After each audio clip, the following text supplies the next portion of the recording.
Hey folks, well, good day to you. It's been a little while. We've had so much stuff going on at the church. I haven't made a video, driving a Pastor J video in such a few weeks actually.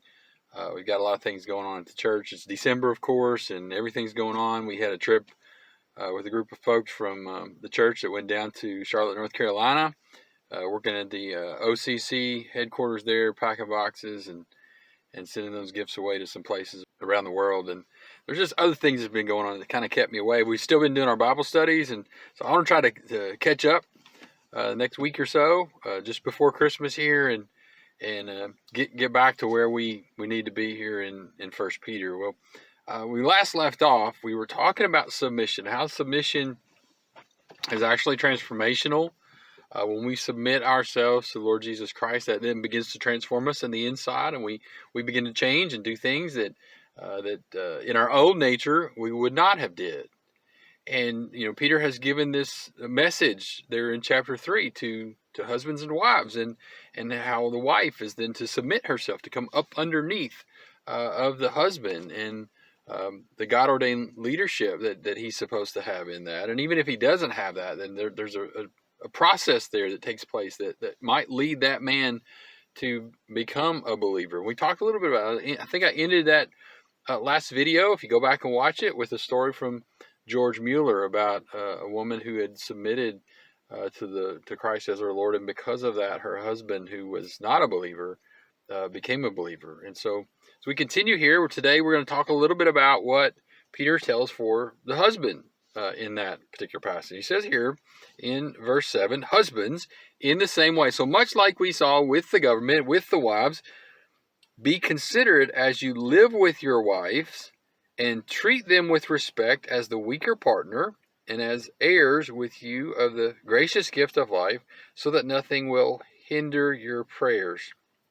So the first thing that I want to point out in this passage, as we begin to talk a little bit about what the husband's role is that husbands are to know their wives. If you have the King James Version, it says to dwell with them according to knowledge. And so husbands, one of the first things that you have to do with your wife in order to be the servant that God has called you to is to know her. And when we first start going out as boyfriend, girlfriend, early on in the relationship, we learn all we can about. We learn likes, we learn dislikes, we learn where they like to go, what they like to eat, all of these sorts of things, because we're trying to impress them. Well, that process doesn't quit. It needs to continue on through relationship. You have to know your wife, gentlemen, and you just think about it as anything else in life.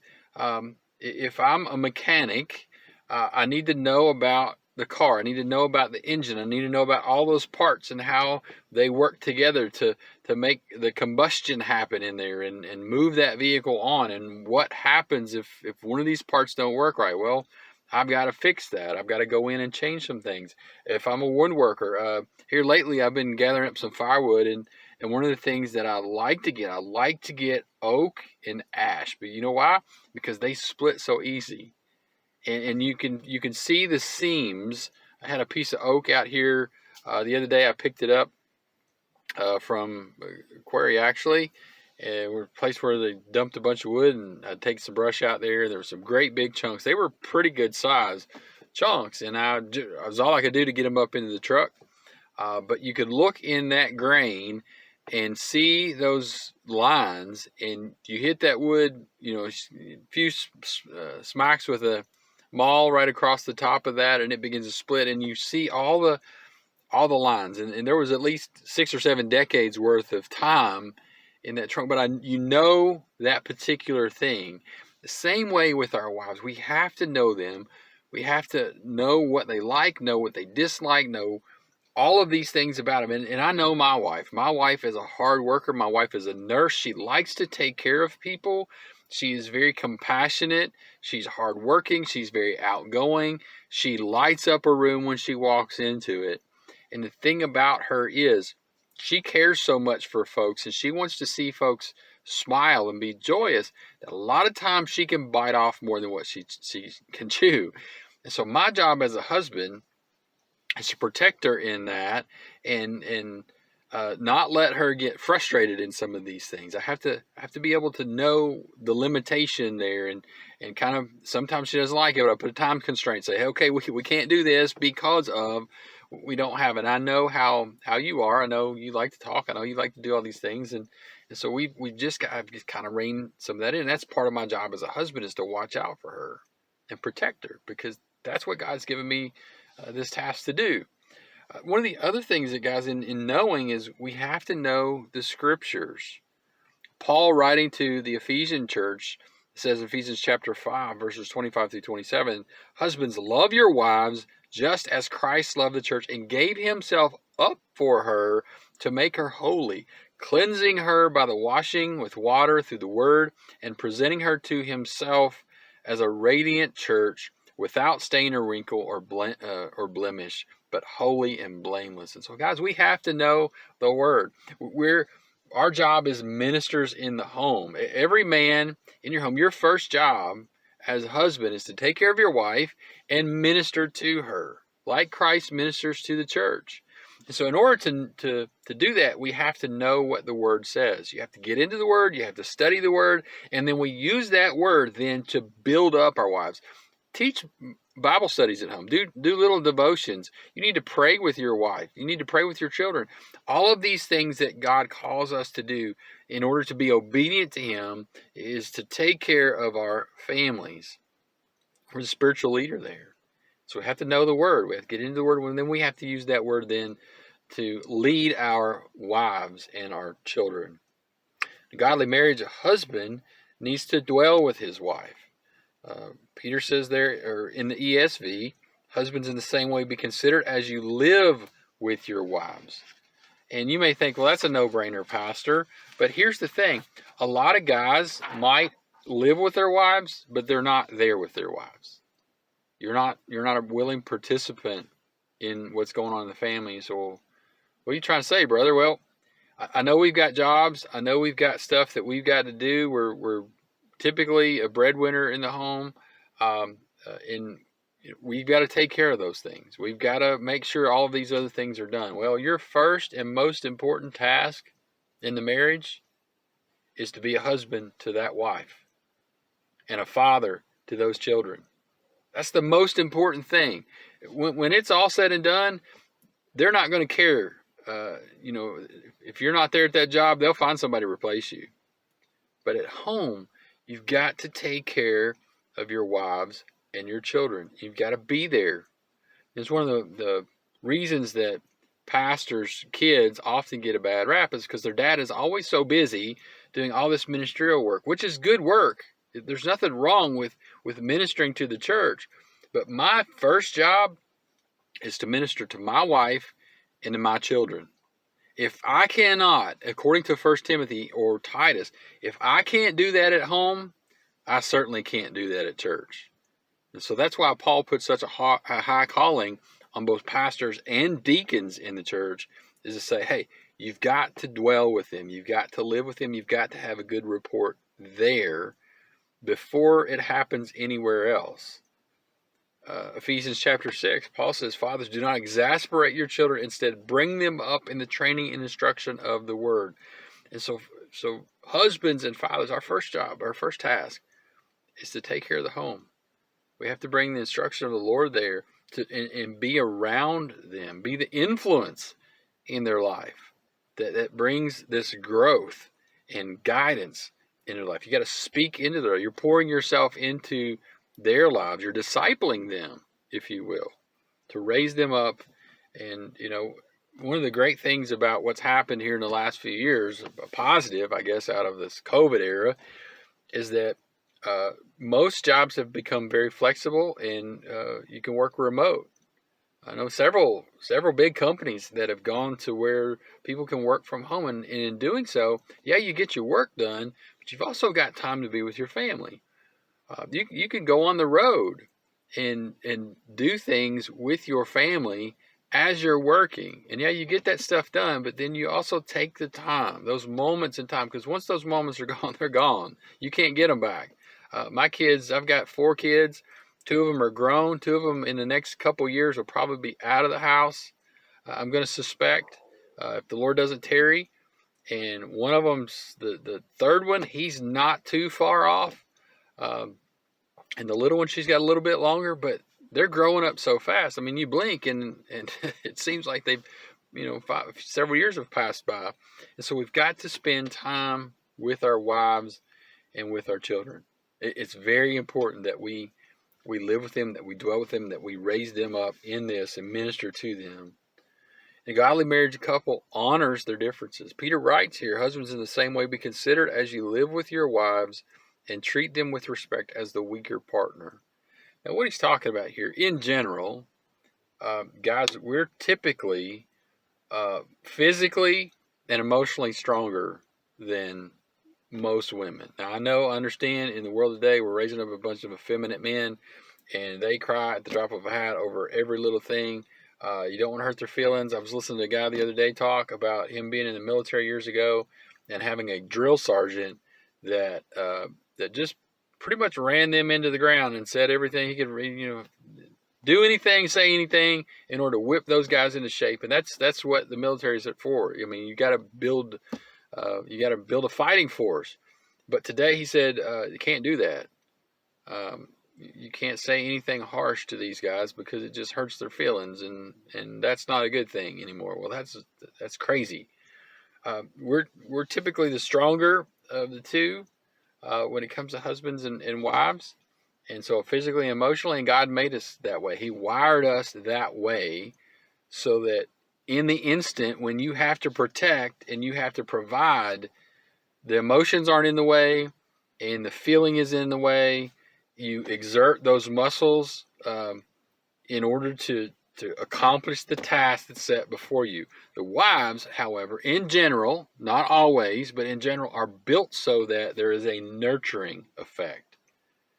They've got more emotion, and they're there to take care of and nurture the children. That doesn't mean that guys can't nurture either. I'm just saying that there's a difference there. We have hormonal differences. We think differently. We react differently. Typically, our bodies are built differently physically. And so as we're caring for each other, we need to honor those differences that God has given us. Guys, I typically don't like to shop. That's not my thing. If you tell me you need something, let's go, let's get it, and let's get out. I've got a task ahead of me. My wife, however, she's made totally different. She wants to go in, she wants to browse. We look at the same thing 3 or 4 different times before she makes a decision whether to buy it or not buy it. That's okay. We have these differences about us. And that's a good thing because it complements each other. The commentator that I was reading from when I studied some of this material is he described the husband as being a vessel like a brick. It's solid. It's meant to build things. It's destructive if you throw it at something. However, the wife is more like a vase. It's very delicate. It has a use. It holds very precious things. And so if God calls a brick to dance with the vase, there has to be some poetry and some grace that's in the midst of that as they move around. Otherwise, the brick's going to hurt the vase. It's going to break the vase.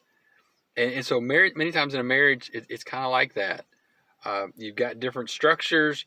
Therefore, you have to be delicate when you're handling some of these situations. Perfect example of this is my wife. If you look in our refrigerator and you see the milk typically doesn't last very long at our house, but if it did, that date on there, in my opinion, is it's best used by that. If you go past that date, it's still fine. It's still good. It's been in the refrigerator. It's good to drink. You don't need to throw it away.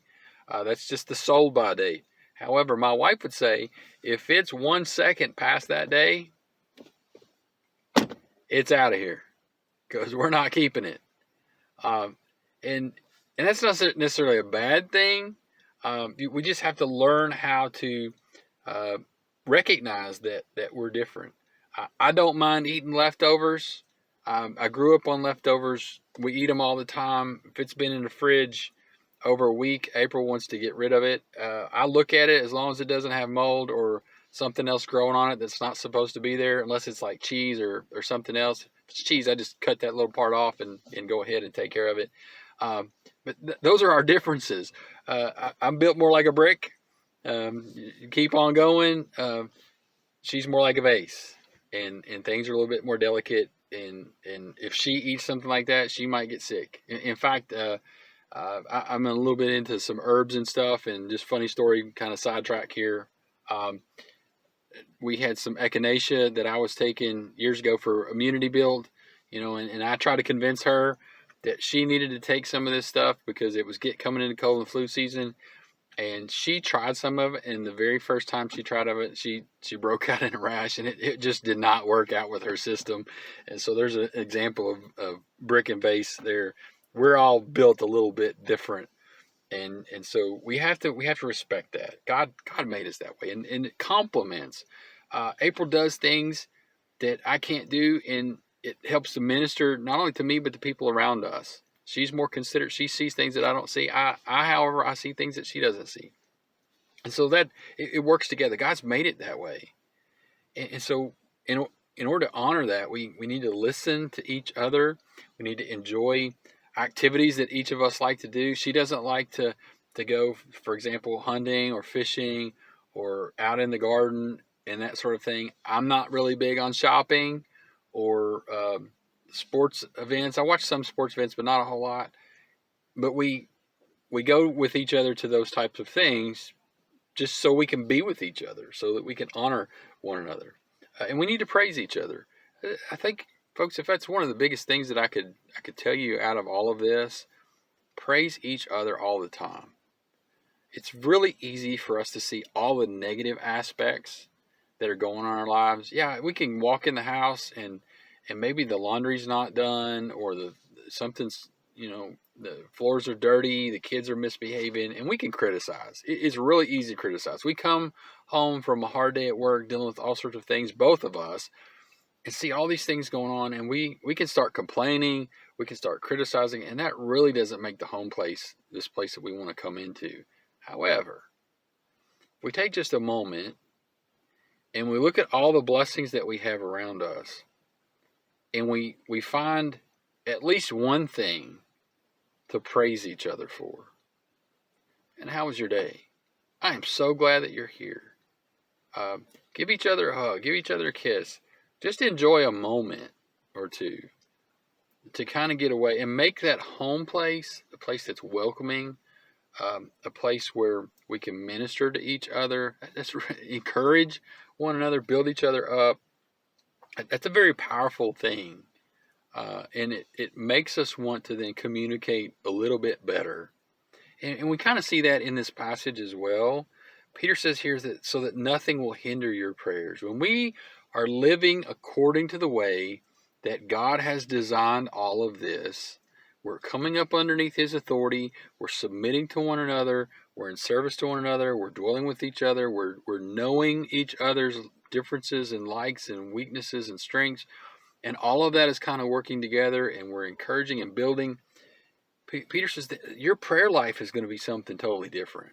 However, if we're not doing anything like that, if we're doing all these things that are contrary to that, it really begins to affect us. It begins to hinder what comes out of our heart. And Peter says that it hinder your prayer life because we don't have unity. We're in disunity. And thus that causes all sorts of other ills that then play itself out of our lives. Paul said in Ephesians chapter 4, in your anger do not sin, do not let the sun go down while you're still angry, and do not give the devil a foothold. And the terms that Paul is using there are spiritual warfare terms.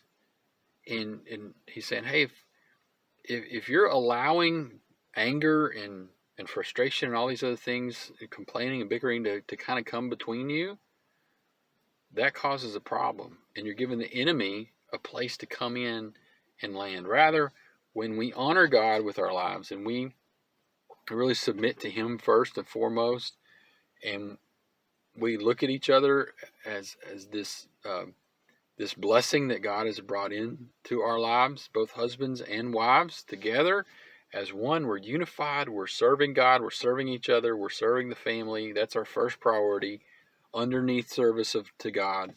Then God really begins to bless that. Beloved, I hope this is encouraging. We'll come back here pretty soon with this next little passage and try to catch up to where we are on Wednesday nights. Hope this is very helpful for you. Until then, God bless.